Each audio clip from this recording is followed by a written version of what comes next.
တနေ့မှာတော့ဖြူလေးမကိုဝင်ရှိနေပြီလို့သိလိုက်ရတယ်ဖြူလေးရဲ့ကိုဝင်ကလည်းတနေ့တစားပို့လို့မွေးဖွားချိန်ကနီးကပ်လို့လာတယ်ကိုမင်းတို့စနီးမောင်နှံအတွက်တော့ရင်ထိတ်ပါပဲဖြူလေးရဲ့တာအုပ်ကိုဝင်လေးဖြစ်တာမို့ပို့လို့စိတ်ပူကြရတာပါဆောင်းရသည်ရဲ့အေးမြတဲ့ဒီဇင်ဘာညတညမှာတော့ဖြူလေးကသားသမီး3ကောင်ထိခက်ခဲမွေးဖွားခဲ့ပေမဲ့ကန်စမာကမျက်နှာသာမပေးခဲ့ပါဘူး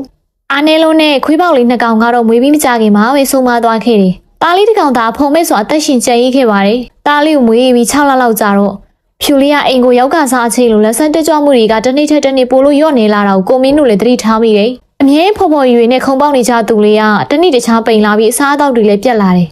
မကြာခဏဆိုသလိုတရှောင်နဲ့နေမကောင်းဖြစ်နေတဲ့ဖြူလေးဟာတရက်ရဲ့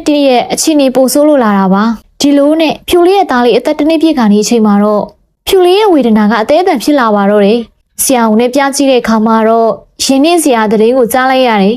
ဖြူလေးရဲ့အိမ်မှာသွေးလုံးတင်နေလို့အမြန်ခွဲစိတ်ရပါမယ်အခြေအနေကတော့တော်ဆွေးရင်ရတယ်ကိုမင်းတို့လည်းမျောလင်းချက်ကလေးတစ်ခုနဲ့ဖြူလေးကိုခွဲစိတ်ကန်နေထည့်ခဲ့ရပါတယ်ဒါပေမဲ့ကန်ကြမာကရက်ဆက်လုံးလာပါတယ်ခွဲစိတ်မှုပြီးလို့အိမ်ပြန်ရောက်တဲ့အိမ်နေညနေခင်းမှာပဲဖြူလေးကသူတိတ်ချရတဲ့သူ့ရဲ့သခင်ကိုရောသူ့ရဲ့တူးထဲတော့သားလေးကိုထားရပြီး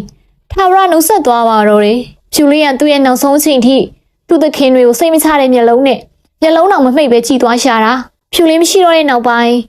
အိမ်လေးကဝမ်းနဲ့ချင်းပုံရိပ်တွေနဲ့ဖုံးလွှမ်းလို့နေတယ်အမြဲတွက်လက်နေတဲ့ဖြူလေးရဲ့သားလေးကလည်းသူ့အမေကိုမတွေ့ရတော့တာကြောင့်အစာမစားပဲတမိုင်နဲ့ထောက်တနေရမှာအမြဲအိတ်နေတော့တာကိုမင်းနဲ့မင်းင်းတို့လည်းဖြူလေးရဲ့သုံးဆောင်တွေကိုကြည့်ပြီးတယောက်ကိုတယောက်ဖက်ကရှိုက်ကြီးတင်းငိုကြွေးခဲ့ရတယ်ဒါပေမဲ့တနေ့မှတော့အမေကိုလွမ်းပြီးတီးညီးနေတဲ့သားလေးကိုကြည့်ရင်မင်းကသတိဝင်လာတယ်ကိုတို့တွေဒီလိုဝမ်းနေနေလို့မဖြစ်ဘူး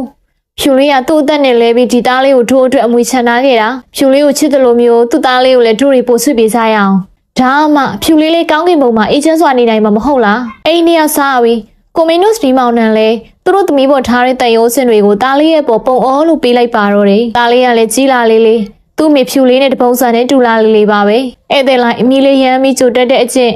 ကိုမင်းလောက်ကပြန်လာရင်ဒုတ်ကလေးတွေကြိုက်ပြီးအမြဲလာကြိုတက်တဲ့အမူအရာတွေက